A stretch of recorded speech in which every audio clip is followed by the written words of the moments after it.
श्री गुरु चरणेभ्यो नमो नमः। श्री राधा वल्लभो विजयते श्री हितम वंदे।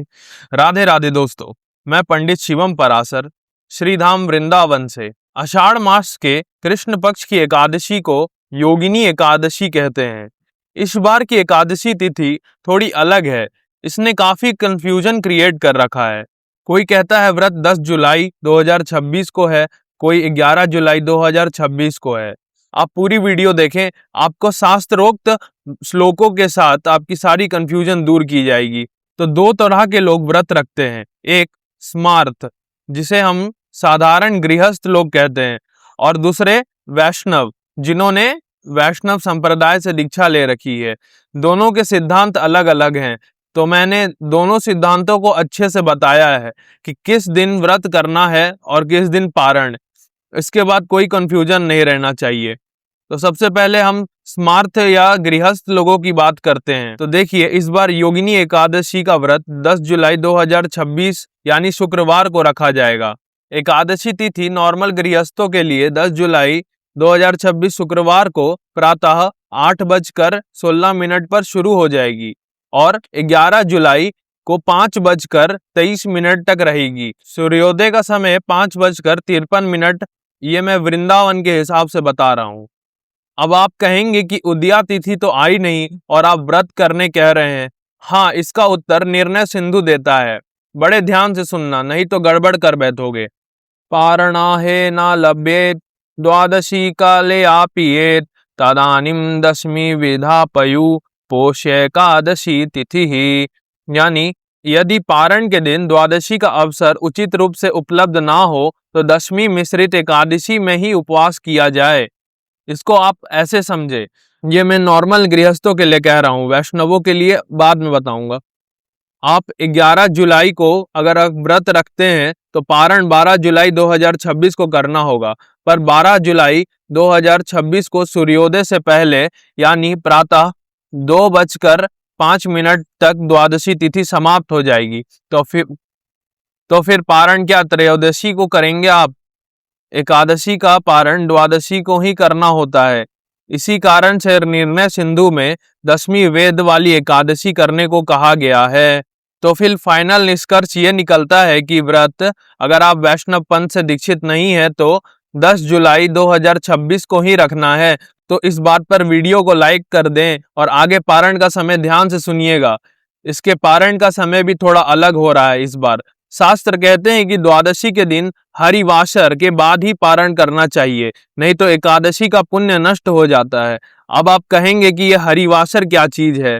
तो देखिए, द्वादशी तिथि जितनी अवधि या ड्यूरेशन की होती है उसके 1/4 का हिस्सा हरिवासर कहलाता है।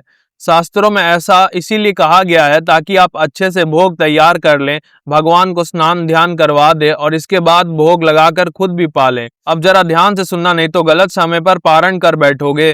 तो द्वादशी तिथि 11 जुलाई 2026 प्रातः 5:23 से शुरू होकर 12 जुलाई को रात्रि 2:05 पे समाप्त हो जाएगी। तो टोटल ड्यूरेशन 20 घंटे 8 मिनट का आता है और हरिवासर 1/4 का होता है, तो इसका वैल्यू 5 घंटे 2 मिनट का, यानी सुबह 10:25 के बाद आप पारण कर सकते हैं। तो फाइनल ये है कि आप 11 जुलाई 2026 को सुबह 10:25 के बाद ही पारण करेंगे। अब मेरे वैष्णव बंधुओं, सही शास्त्रीय तिथि जानने से पहले वीडियो को लाइक कर दें। जैसे फनी कॉमेडी वीडियोस को सपोर्ट करते हैं, इसका कुछ % भी भागवतिक बातों को सपोर्ट करें ताकि ये लुप्त ना हो जाए। अब जो वैष्णव पंथ से दीक्षित है उनके लिए ये बातें कही गई हैं। अपने वैष्णव संप्रदाय के महान संत परम पूज्य श्री सनातन गोस्वामी कहते हैं, श्री हरि भक्ति विलास नामक वाणी में, दशमे एकादशी विधा गांधारी तामुपासिता तस्याः पुत्र शतम नष्टम तस्मातम परिवर्जयेत। यानी वैष्णवों को दशमी वेद एकादशी का त्याग करना चाहिए। पद्म पुराण भी कहते हैं, दशमी शेष संयुक्ता एकादशी ना कार्या।